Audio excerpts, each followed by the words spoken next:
Assalamualaikum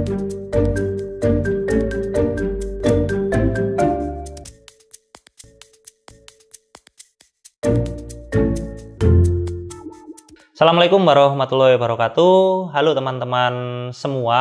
Pada video kali ini saya akan membahas tentang paradigma realisme dalam hubungan internasional. Bersama saya, Hafid Adim Pradana.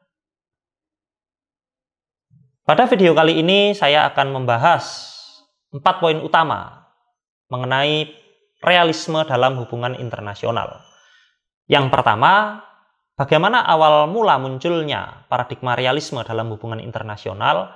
Yang kedua, apa saja akar pemikiran dari paradigma realisme? Yang ketiga, apa saja asumsi dasar dari paradigma realisme dalam HI? Dan yang terakhir, apa saja varian atau aliran-aliran dalam paradigma realisme?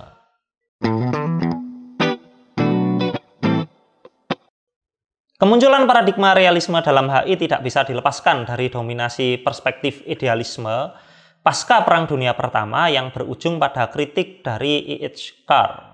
Di video saya sebelumnya, saya telah menyebutkan bahwa ada 2 poin utama yang menjadi dasar kritik dari E.H. Carr terhadap perspektif atau paradigma idealisme. Yang pertama, Carr melihat bahwa perspektif idealisme terlalu menekankan pada bagaimana sesuatu hal itu seharusnya ada atau pada bagaimana suatu hal itu seharusnya ideal. Hal ini kemudian menjadi dasar dari pertanyaan tentang bagaimana negara-negara harus bertindak untuk menciptakan perdamaian. Bagaimana seharusnya sikap yang dilakukan oleh negara-negara agar mereka terhindar dari situasi yang memungkinkan mereka untuk saling berperang satu sama lain. Jawaban dari pertanyaan inilah yang kemudian menjadi dasar dari berdirinya LBB sebagaimana solusi dari Woodrow Wilson. LBB ini pada prakteknya gagal untuk menjadi organisasi yang benar-benar mampu untuk menghentikan perang antar negara. Hal ini dapat dilihat dari serangkaian invasi atau pendudukan yang dilakukan oleh negara-negara anggota LBB, khususnya Jerman dan Italia, yang berpuncak pada terjadinya Perang Dunia Kedua.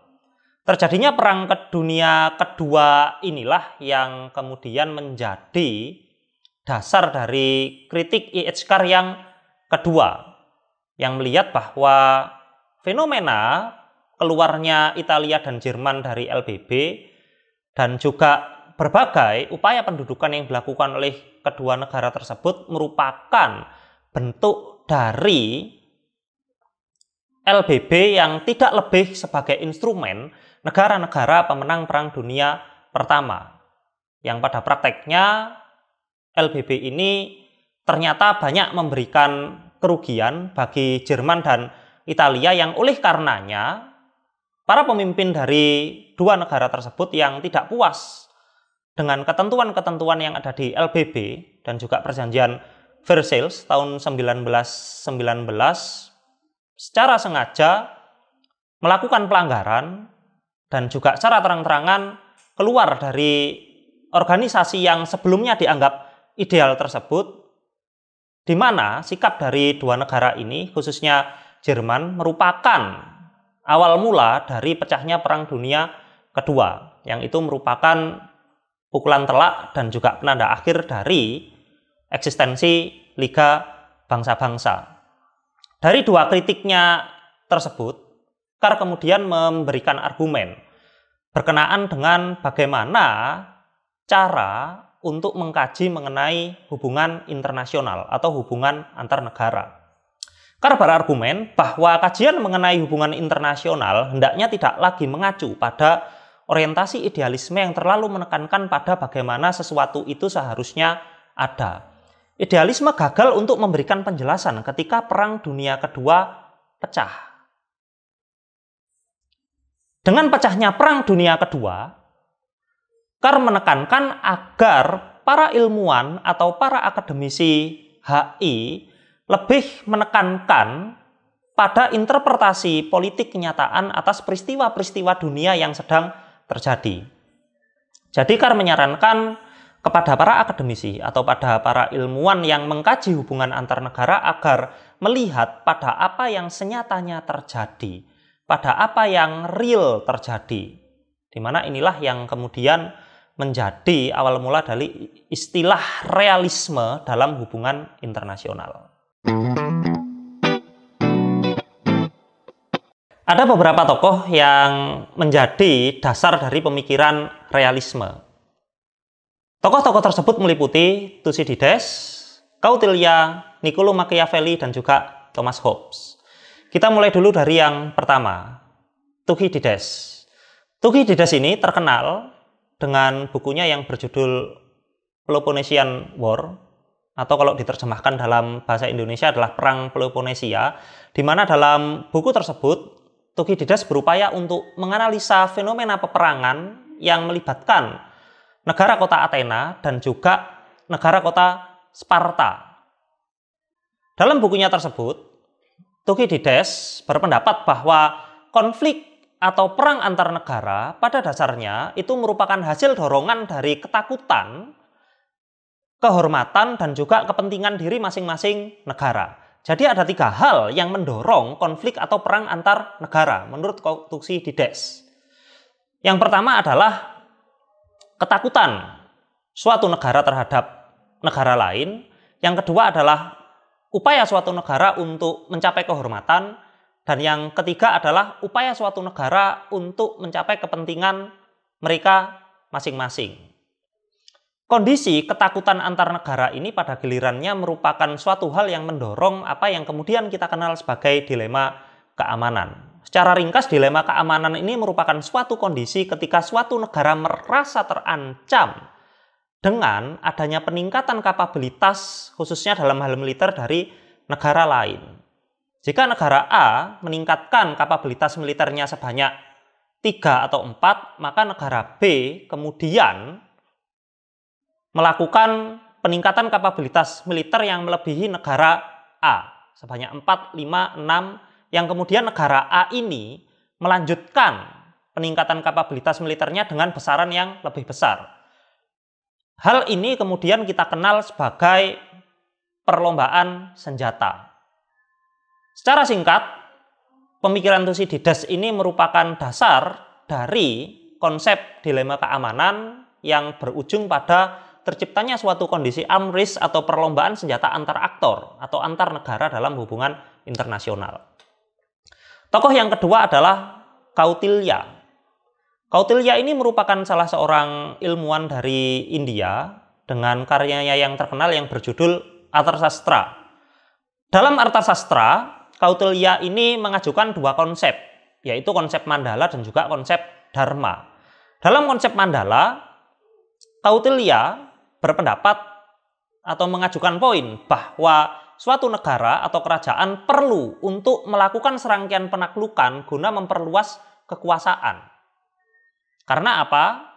Karena perluasan kekuasaan yang dilakukan oleh suatu negara ini tidak bisa dilepaskan dari adanya kondisi bahwa negara yang ditempati oleh seorang pemimpin itu berada di bawah lingkaran musuh-musuh yang senantiasa berupaya untuk menaklukkan negara tersebut. Dalam konsep Dharma, Kautilya berpendapat atau melihat bahwa seorang raja atau pemimpin di samping mesti melakukan penaklukan untuk memperluas wilayah kekuasaan, juga harus mampu menjamin ketentraman dan kesejahteraan warganya. Tokoh yang ketiga adalah Niccolò Machiavelli. Pemikiran Machiavelli ini secara substansi sebenarnya tidak jauh berbeda dengan apa yang disampaikan oleh Kautilya. Hal terkenal dari pemikiran Niccolò Machiavelli ini adalah mengenai teknis atau cara bagaimana seorang pemimpin ini bisa eksis untuk tetap mempertahankan kekuasaan guna mencapai tujuan negara yang ia pimpin. Di mana Niccolò Machiavelli ini menekankan agar seorang pemimpin ini dalam mencapai tujuan atau dalam berorientasi terhadap tujuan yang ia tetapkan, ia harus mampu bertindak berani seperti singa atau bertindak licik seperti rubah. Machiavelli menekankan bahwa seorang pemimpin harus berorientasi pada tujuan, harus mementingkan hasil akhir, yang itu adalah untuk kepentingan negaranya. Dan untuk mencapai tujuan atau hasil akhir yang diharapkan, seorang pemimpin diperbolehkan atau bahkan diharuskan untuk dalam waktu tertentu ia bisa menjadi seekor singa, dan dalam waktu tertentu atau dalam waktu yang dibutuhkan ia bisa menjadi seekor rubah.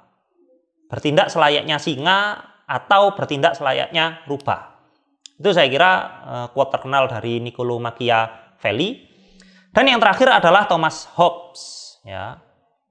Hobbes ini melihat bahwa pada dasarnya manusia adalah makhluk yang egois, yang hanya senantiasa mementingkan kondisi atau kepentingan diri mereka sendiri. Kondisi tersebut jika dibiarkan akan menciptakan konflik tak berkesudahan antar individu. Karena menurut Hobbes pada dasarnya manusia adalah homo homini lupus atau serigala bagi sesamanya. Untuk mengontrol tindakan manusia yang pada dasarnya berpotensi menciptakan hubungan konfliktual tiada henti, Hobbes menyarankan akan perlunya negara yang ia bahasakan sebagai Leviathan. Itulah 4 tokoh yang menjadi akar pemikiran dari perspektif realisme.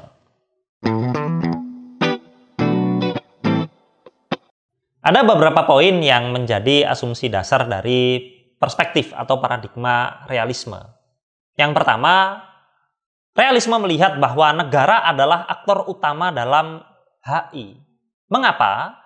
Karena negara merupakan suatu entitas politik yang memiliki otoritas dan kedaulatan, di mana hal itu tidak dimiliki oleh aktor-aktor lain. Yang kedua, sebagai aktor utama, negara senantiasa mengejar kepentingan nasionalnya berupa keamanan dan juga kekuasaan. Jadi dalam paradigma realisme, negara dilihat sebagai aktor yang senantiasa berupaya untuk mencapai kondisi keamanan nasional dan juga sebagai aktor yang senantiasa berupaya untuk memperluas kekuasaan sebesar-besarnya. Yang ketiga, dalam realisme, struktur internasional merupakan struktur yang bersifat anarki. Anarki dalam hal ini adalah suatu kondisi yang berarti tidak ada otoritas di atas negara yang dapat memaksakan keputusan pada suatu negara atau pada negara-negara yang ada di dalamnya. Yang keempat, realisme melihat bahwa dalam dunia yang anarki, satu-satunya cara agar negara dapat bertahan adalah dengan menyandarkan diri pada kekuatan atau kapabilitas nasional yang mereka miliki. Sehingga untuk bisa eksis, setiap negara harus berupaya untuk menjadi yang paling kuat di antara yang lain. Cara yang digunakan adalah senantiasa memperkuat kapabilitas ekonomi dan juga militer. Jadi suatu negara harus terus berupaya untuk memperkuat kapabilitas ekonomi dan kapabilitas militernya untuk bisa menjadi negara yang paling kuat. Sederhana, semakin besar kapabilitas ekonomi suatu negara, maka semakin besar juga kemungkinan negara tersebut untuk memperbaharui atau meningkatkan kapabilitas militer yang mereka miliki. Analogi yang paling cocok untuk menggambarkan kapabilitas ekonomi dan militer adalah game Plant and Zombie. Jika teman-teman bermain game and Plant Zombie, teman-teman di situ akan mengalami suatu kondisi bahwa untuk bisa membeli senjata tanaman guna melawan zombie-zombie, maka teman-teman harus memperbanyak uang dalam bentuk matahari.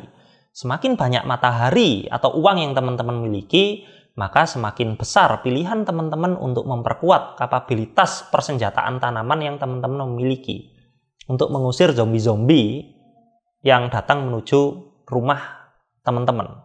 Seperti itu analoginya ya dalam game Plant and Zombie. Kuncinya adalah suatu negara harus memperkuat kapabilitas ekonomi dan juga militer untuk bisa eksis dalam kondisi dunia yang anarki. Dengan demikian, dalam pandangan realis, pola aksi reaksi antar negara senantiasa bersifat konfliktual.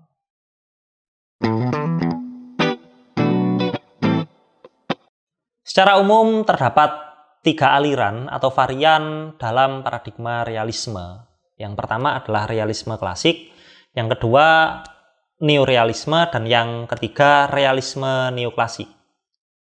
Kita mulai dulu dari realisme klasik. Realisme klasik ini merupakan aliran yang muncul tidak lama setelah kegagalan LBB. 2 tokoh utama yang terkenal dari realisme klasik ini adalah I.H. Carr dan juga Hans Joachim Morgenthau. Realisme klasik memiliki 4 asumsi dasar. Yang pertama adalah penekanan pada sifat dasar manusia sebagai kekuatan penggerak sejarah. Yang kedua, fokus pada level domestik negara. Yang ketiga, penggunaan narasi historis. Dan yang terakhir, berorientasi praktis. Hal ini tercermin dari pandangan 2 tokoh utama realisme klasik sebagaimana yang saya sebutkan tadi. Pertama, I.H. Carr dalam buku yang berjudul 20 Years Crisis. Selain 2 kritik yang ia ajukan terhadap perspektif idealisme, dalam buku The 20 Years Crisis, Carr menyebutkan atau berargumen bahwa keberadaan hukum internasional merupakan suatu hal yang sulit ditegaskan. Karena pada dasarnya, negara merupakan aktor yang lebih mementingkan diri sendiri. Selain itu, menurut Carr, hukum internasional tidak memiliki otoritas untuk memaksa peraturan-peraturan yang ada di dalamnya pada negara-negara. Sehingga implementasi hukum internasional yang terkerangkai dalam institusi internasional ini dikembalikan lagi pada itikat baik masing-masing negara. Hal inilah yang membuat Carr sangat pesimis terhadap LBB. Hal inilah yang menurut Carr membuat LBB tidak mampu menjelaskan mengapa negara-negara bisa sampai jatuh ke dalam Perang Dunia Kedua. Pandangan yang kedua atau tokoh yang kedua adalah Hans Joachim Morgenthau. Hans Joachim Morgenthau ini sering dianggap sebagai bapak utama paradigma realisme. Buku yang ia tulis yang berjudul Politics Among Nations itu merupakan buku yang menjadi referensi utama mahasiswa ataupun departemen-departemen HI di Amerika, Eropa maupun di sebagian negara-negara dunia pasca pecahnya Perang Dunia Kedua. Bahkan hingga sampai saat ini, buku tersebut masih menjadi salah satu referensi yang wajib dibaca oleh mahasiswa atau pengkaji hubungan internasional. Dalam buku tersebut, Morgenthau berpendapat atau menuliskan bahwa pada dasarnya tujuan utama negara adalah kekuasaan. Sehingga arena politik internasional tidak lebih sebagai arena politik perebutan kekuasaan antar negara-negara. Bagaimana kemudian cara suatu negara untuk mencapai kekuasaan dalam politik internasional? Morgenthau melihat bahwa suatu negara harus mampu memanfaatkan kekuatan nasional atau national power yang mereka miliki, baik yang bersifat tangible maupun intangible. Berkaitan dengan keberadaan norma, moralitas atau hukum internasional, Morgenthau melihat bahwa tidak ada gunanya bagi negara untuk memperjuangkan nilai-nilai moralitas, kecuali jika moralitas-moralitas tersebut mampu memberikan manfaat nyata bagi negara. Singkatnya, Morgenthau melihat bahwa negara-negara tidak perlu untuk memperjuangkan apa yang seharusnya atau hal-hal yang bersifat normatif. Jika hal-hal tersebut tidak mampu memberikan kemanfaatan bagi negara. Aliran atau varian kedua dari paradigma realisme adalah neorealisme. Tokoh terkenal dari neorealisme ini adalah Kenneth N. Waltz, di mana Waltz menulis 2 buku yang cukup fenomenal, yang bahkan hingga saat ini masih menjadi referensi wajib bagi pengkaji atau mahasiswa hubungan internasional. 2 buku tersebut meliputi Man, State, and War, dan yang kedua Theory of International Politics. Dalam karya-karyanya tersebut, Waltz berupaya untuk menjawab apa saja faktor-faktor yang menjadi penyebab terjadinya perang, khususnya perang antar negara. Dalam karya-karya yang ia tulis, Waltz melakukan kritik terhadap realisme klasik, khususnya berkenaan dengan cara pandang realisme klasik yang menekankan pada sifat asli manusia yang dianggap jahat dan brutal. Bagi Kenneth N. Waltz, penekanan cara pandang dari realisme klasik ini merupakan suatu hal yang kurang ilmiah. Jadi 2 tulisan atau karya-karya yang ditulis oleh Kenneth N. Waltz ini merupakan karya-karya yang terpengaruh oleh adanya revolusi behavioralis yang terjadi di Amerika Serikat di sepanjang dekade 1950-an. Pembahasan tentang itu nanti akan kita bahas bersama-sama atau akan saya sampaikan secara khusus di video saya yang lain. Oke, balik lagi ke pembahasannya Kenneth N. Waltz. Menurut Waltz, dalam buku yang berjudul Theory of International Politics, perang antar negara terjadi karena adanya sifat anarki struktur internasional. Jadi perang terjadi bukan karena negara yang ingin memulai, tetapi karena adanya tekanan dari struktur internasional yang anarki. Tekanan dari struktur internasional yang di dalamnya tidak terdapat otoritas yang mampu mengatur negara-negara untuk bisa bertindak sesuai dengan kehendak atau arahan dari otoritas tersebut. Waltz melihat bahwa dinamika politik internasional ditentukan oleh perubahan dalam hal distribusi kapabilitas. Yang mana distribusi kapabilitas ini, sebagaimana yang saya sampaikan sebelumnya, meliputi distribusi dalam hal kekuatan ekonomi dan juga kekuatan militer. Jika realisme klasik melihat kekuasaan sebagai tujuan utama negara, neorealisme melihat kekuasaan sebagai alat, bukan sebagai tujuan. Lantas apa tujuan utama negara menurut neorealisme? Dalam pandangan realisme, tujuan utama negara adalah pencapaian keamanan. Jadi tidak seperti realisme klasik yang melihat kekuasaan sebagai tujuan utama negara, neorealisme lebih menekankan keamanan sebagai tujuan utama negara. Bagi neorealisme, kekuasaan hanyalah sebagai instrumen untuk mencapai kondisi aman, untuk mencapai keamanan yang merupakan tujuan utama dari negara. Dan untuk menjamin keamanannya atau untuk mencapai tujuan utamanya tersebut, dalam perspektif neorealisme, negara dapat menjalankan 2 strategi, yaitu balancing, yang merupakan strategi melawan sumber ancaman, baik dengan memperkuat kapabilitas diri atau membangun aliansi dengan negara lain. Dan yang kedua adalah bandwagoning, yaitu strategi untuk merapat ke sumber ancaman. Pembahasan tentang itu nanti akan kita diskusikan atau akan saya sampaikan di video-video saya yang lain. Intinya, dalam perspektif neorealisme, tujuan utama negara adalah untuk mencapai keamanan.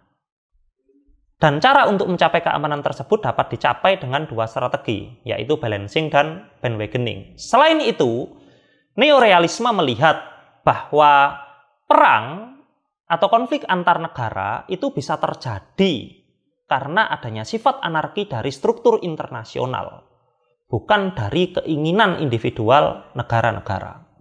Varian ketiga adalah realisme neoklasik.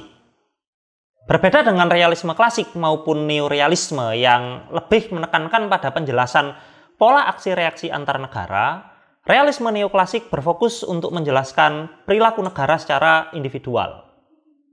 Jadi dapat dikatakan bahwa realisme neoklasik ini merupakan salah satu dari teori kebijakan atau politik luar negeri. Dalam realisme neoklasik, tindakan negara merupakan hasil pengaruh dari struktur internasional yang kemudian dijembatani atau dipengaruhi atau diterjemahkan oleh adanya faktor-faktor domestik. Faktor domestik ini meliputi persepsi pengambil kebijakan, persepsi elit pemerintahan, maupun dinamika politik internal yang ada di dalam pemerintahan negara tersebut. Jadi, ada dua variabel yang mempengaruhi tindakan atau perilaku negara. Dalam realisme neoklasik, tindakan negara itu dilihat sebagai variabel dependen. Variabel independen yang hendak berupaya menjelaskan tindakan negara tersebut adalah struktur internasional. Dan penjelasan variabel independen ini kemudian dibantu oleh keberadaan variabel intervening dalam bentuk faktor-faktor domestik. Yang mana pada akhirnya tindakan dari negara ini merupakan hasil dari pengaruh struktur internasional yang difilter oleh adanya faktor-faktor domestik, sebagaimana yang tadi saya sebutkan. Realisme neoklasik sendiri kemudian terpecah menjadi dua, yaitu realisme ofensif dan juga realisme defensif. Salah seorang teoretisi terkemuka dalam aliran realisme ofensif adalah John Mearsheimer. Dalam buku yang ia tulis yang berjudul The Tragedy of Great Power Politics, Mearsheimer berpandangan bahwa dalam kondisi anarki, negara-negara cenderung berupaya untuk melakukan ekspansi guna menjadi negara yang terkuat. Dalam bukunya tersebut, Mearsheimer berpandangan bahwa tujuan tertinggi negara bukan hanya sebatas untuk mengamankan diri atau mencapai kondisi aman, tetapi juga menjadi yang terkuat atau menjadi hegemon untuk memastikan kondisi keamanan yang diharapkan. Suatu negara menurut Mearsheimer bisa menjadi hegemon atau bahkan perlu untuk menjadi hegemon baik secara global maupun regional. Pertanyaan yang kemudian muncul adalah mengapa negara melakukan politik ekspansionis? Menurut Zakaria, politik ekspansionis yang dilakukan oleh negara-negara tidak bisa dilepaskan dari persepsi para pembuat kebijakan, di mana menurut Zakaria dengan melakukan ekspansi kekuatan negara dapat meningkat, sehingga semakin besar kekuatan negara atau state power, maka semakin besar peluang pemerintah negara tersebut untuk melakukan politik ekspansionis. Jadi alasan mengapa negara cenderung untuk menjalankan politik ekspansionis ini adalah karena adanya persepsi pembuat kebijakan yang melihat bahwa semakin besar kekuatan negara yang didapatkan dengan cara ekspansi, maka semakin tinggi juga peluang negara tersebut untuk semakin memperluas ekspansinya guna menciptakan atau menjamin 100% keamanan negara tersebut. Tidak seperti realisme ofensif, realisme defensif melihat bahwa bagi negara mempertahankan kondisi status quo sudah cukup sejauh keamanannya tidak terganggu. Jadi dalam pandangan realisme defensif, negara tidak perlu untuk menjadi hegemon, untuk menjalankan politik ekspansi sejauh kondisi keamanan negara tersebut tidak terganggu. Salah satu cara yang bisa dicapai oleh negara guna mencapai kondisi aman adalah dengan membentuk aliansi. di mana aliansi yang dilakukan oleh negara-negara didorong oleh adanya faktor ketakutan terhadap ancaman negara lain, atau yang dikenal sebagai balance of threat. Dalam teori balance of threat, tindakan suatu negara untuk membentuk aliansi itu merupakan hasil pengaruh dari tingkat ancaman yang dihadirkan oleh negara-negara lain. Menurut Spin and Wolf, tingkat ancaman yang dihadirkan oleh negara-negara lain itu meliputi 4 faktor. Yang pertama adalah agregasi kekuatan, yang kedua adalah kedekatan geografis, yang ketiga adalah kemampuan ofensif, dan yang terakhir adalah niat ofensif. Demikian tadi paparan mengenai paradigma realisme dalam hubungan internasional yang telah saya sampaikan. Untuk mempelajari lebih jauh tentang paradigma realisme, tentu teman-teman tidak cukup hanya dengan melihat dan menyimak video yang saya sampaikan ini. Karena pada dasarnya apa yang saya sampaikan di video ini hanya merupakan uraian ringkas dan gambaran umum dari paradigma realisme.